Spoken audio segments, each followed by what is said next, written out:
님 질의해 주시기 바랍니다.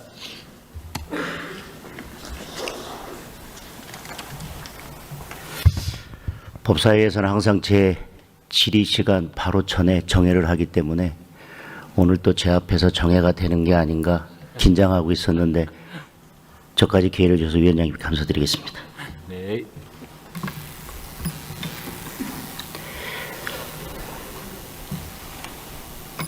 해수부 차관님. 예. 장관입니다. 해수부 연내 이전 완료 계획을 가지고 계시죠? 지금 다각적인 방안을 검토하고 있습니다. 해수부를 부산으로 이전해야 되는 가장 핵심적인 이유가 무언가요? 북극 항로 시대에 대비한 이제 국가 발전 전략을 선도적으로 수립하고 집행하라는 그런 취지로 알고 있습니다. 그런 계획을 수립하는 것이 세종에서는 불가능한 겁니까? 아마 현장의 목소리를 좀 더 반영을 하고 중앙부처는 이해를 하고 있습니다. 집행부서가 아니라 기획하고 정책을 수립하는 부서이기 때문에 현장과의 접근성이 가장 필요하지 않은 거라고 생각합니다.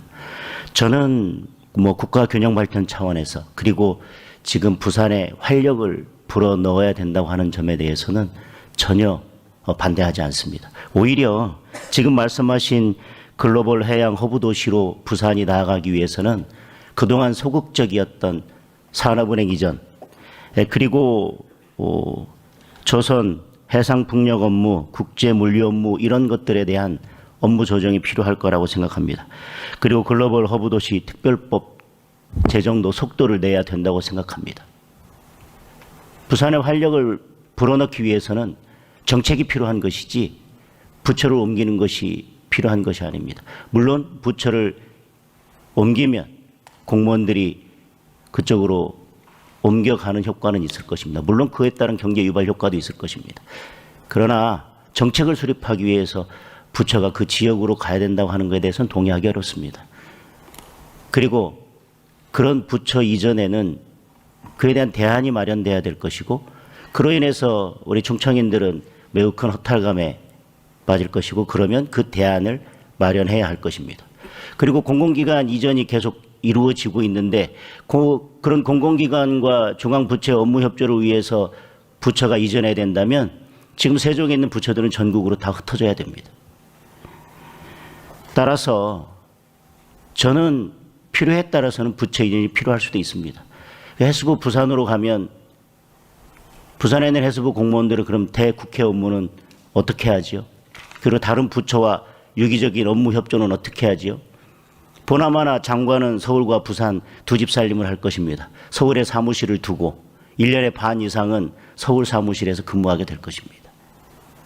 저는 여러 가지 면에서 좀 더 시간을 두고 국민들을 설득할 필요가 있다고 생각합니다. 그 다음 금융위원회 사무처장님. 예. 아까 그 부동산 대출 규제 문제와 관련해서 세심한 정책적 배려가 필요한 부분은 관계 부처와 협의하겠다라고 말씀하셨습니다. 예. 그러면 지금 이렇게 규제 대출을 해놓고 대출 규제를 해놓고 지금 금융위원회에서 예상되는 문제점, 즉 세심한 정책적 배려가 필요한 부분은 어떤 것들이 있다고 예상하고 계십니까? 주로 이제 저희가 생각하는 부분은 실수요자들이 집을 사는 부분으로 볼 수 있겠습니다. 그에 대한 대책이 있습니까? 현재도 저희가 이 부동산 대책의 핵심이 수도권에 집중돼서 그 과도한 빚을 통해서 주택 사는 부분을 막았기 때문에 상당 부분 일반적으로 그냥 평범한 집을 사시는 분들은 규제 대상에서 좀 빠져 있습니다. 그분들은 실수요자이면 갭 투자가 아니면은 주택을 사는데. 근데 부동산 가격 상승에 대한 기대감이 있으면 예. 수요는 쉽게 줄지 않을 것입니다. 네. 어떤 방향으로는 다른 방향으로 그 수요가 변해서 풍선 효과를 가져오게 될 겁니다. 네. 그러면 그에 대한 대책은 어떻게 마련할 것이며 그리고 지금 분양 실패 위험이 커지면 결국은 공급이 줄어들 것입니다. 그러면 공급 위축에 따라서 집값 상승하는 그런 부분들을 어떻게 해결할 것인지 결국은 지금 재건축의 경우에 여러 대출을 통해서 조합원 90% 이상이 직접 이주비를 자체 조달했는데요. 이렇게 대출 규제를 해버리면 대출 제한으로 인해서 건설사가 조합원 이주비를 책임지지 않으면 사업 진행이 불가능할 것입니다. 예를 들면 재건축 단지가 약 2,000가구라면 시공사가 2조 원 가까운 금액을 투입해야 됩니다. 그러면 결국은 재건축에 따른 공급도 차질이 생길 것입니다. 그럼 또 그것이 집값 상승의 요인이 될 것입니다. 그리고 전세대출까지 계속 추가로 규제를 하면 생애 최초, 청년, 신혼부부, 신생아 대상의 이런 여러 대출들이 결국 같이 묶여버리면서 이분들에 대한 대책은 또 어떻게 세워나갈 것입니까? 근데 갑자기 대출 규제하겠다라고 이야기하고 그에 따른 대책은 지금 없어 보입니다. 세심한 정책적 필요한 부분은 관계부처와 협의하겠다라고 하는 것은 일단 이걸 시행하고 지켜보고 문제가 생기면 그때 가서 문제를 해결하기 위해서 관계부처와 협의하겠다 이렇게밖에 안 들리는데요.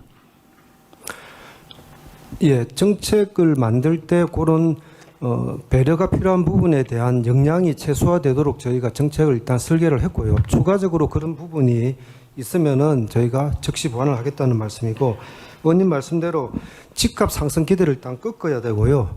공급에 어떤 문제가 생길 수 있는 부분은 추가적인 어떤 보강 대책을 내야 되는데 지금 집값 상승에 대한 기대를 꺾어야 되는데 지금 이 정부에서는 빚내서 현금을 풀겠다고 하는데 집값 상승의 기대를 어떻게 꺾으시겠습니까?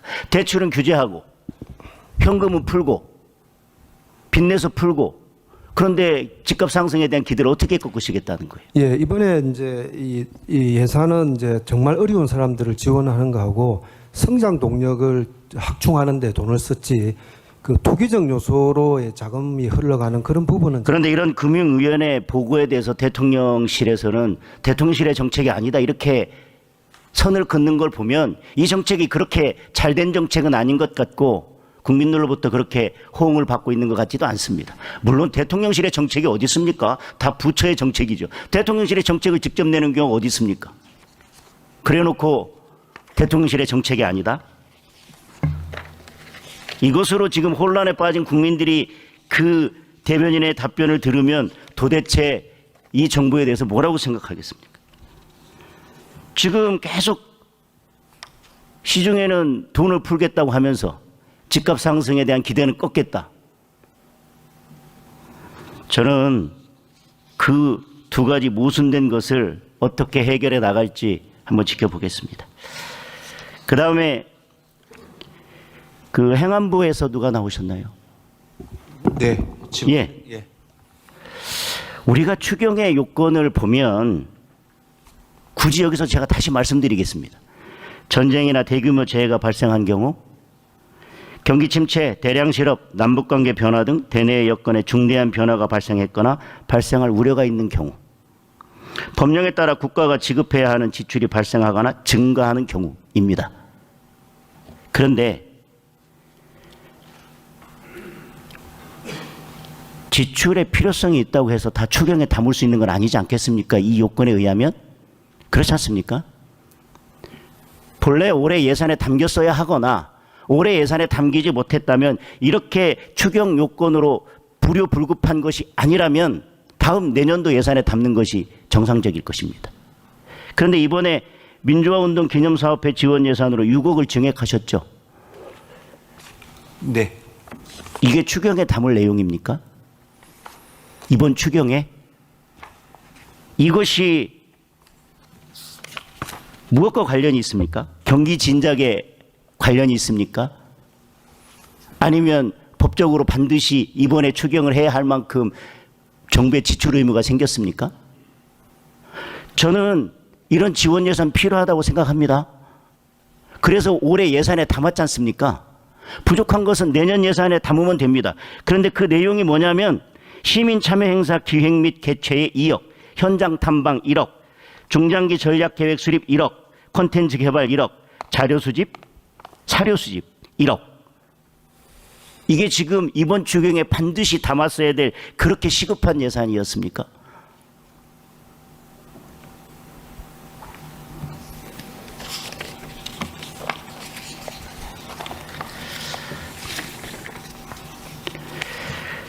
산업통상자원부 제2차관님.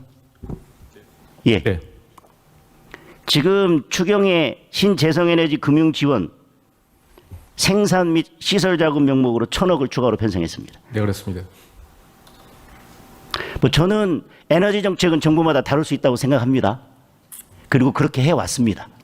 뭐 이번에는 다시 또 신재생에너지, 문재인 정부 때 많은 비판을 받았던 뭐 태양광, 이거에 대해서 에너지 정책이 바뀐다. 뭐 저는 정부마다 그런 에너지 정책의 방향은 다룰 수 있다고 생각합니다. 그런데 이번 추경에서 경기를 진작한다고 하는 이번 추경에서 굳이 그동안 문제가 많았던, 그래서 에너지 정책의 방향을 바꾼다 하더라도 그 방향성에 맞는지에 대해 충분한 논의를 하고, 그리고 내년도 예산에 담아도 충분한 이 예산을 생산 및 시설 자금으로 1,000억 원을 추가로 편성해야 될 필요성이 굳이 있었습니까? 그게 추경에 꼭 들어가야 될 내용입니까? 그 현재 그 발굴된 수요를 토대로 해서 올해 집행 가능한, 그 특히 1년 단위로 사업이 추진한 그런 내로 추진이 가능했던 사업들 추가 수요 발굴 통해서 이번에 추경 사업에 반영. 더군다나 이것이 특정 집단의 비즈니스라고 그동안 문재인 정부 때 비판받아 왔었습니다. 뭐 그게 맞든 안 맞든 그런 비판이 있는 건 알고 계시지 않습니까?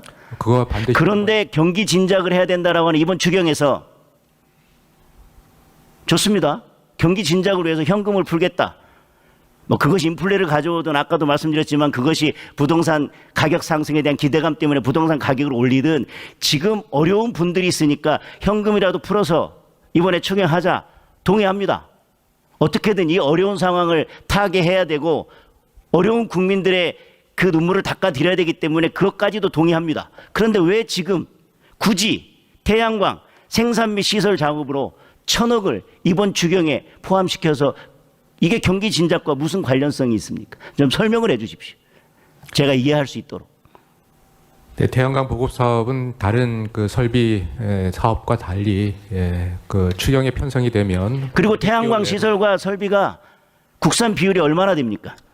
현재 모듈 기준으로는 국산 비율로 한 40% 정도 됩니다만, 자, 국산 비율이 40%밖에 안 되는 이것을 1,000억이나 편성한 이유가 뭐냐고요? 대부분 경기 진작을 위해서? 금융 사업, 금융 지원 사업과 보급 지원, 정부 예산 지원 사업은 일정 정도 국산 그 에너지 탄소 배출 효율을 갖고 있는 국산 기업들을 대상으로 지원할 예정입니다.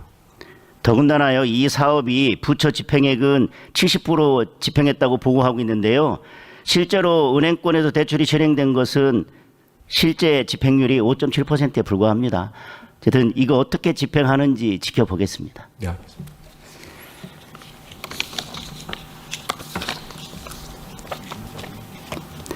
그 다음에 아까 환경부 해수부 차관님께서 지금 북한 핵폐수 방류 의혹에 대해서 모니터링 결과 특별히 문제가 없다 이렇게 했는데, 모니터링을 1년에 몇 번씩 하시죠?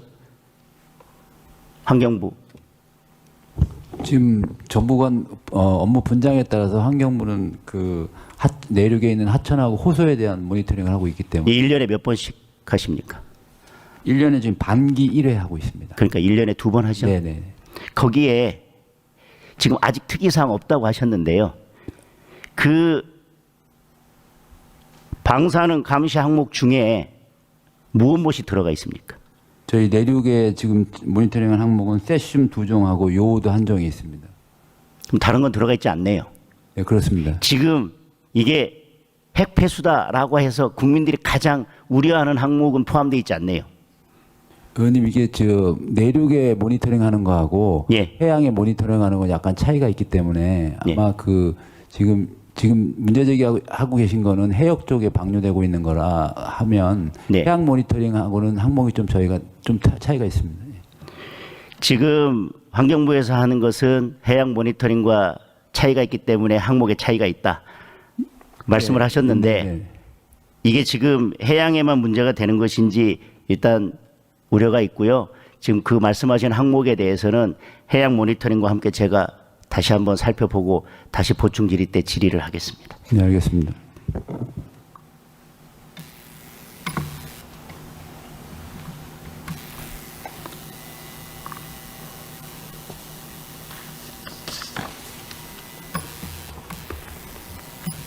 예, 이상 질의 마치겠습니다.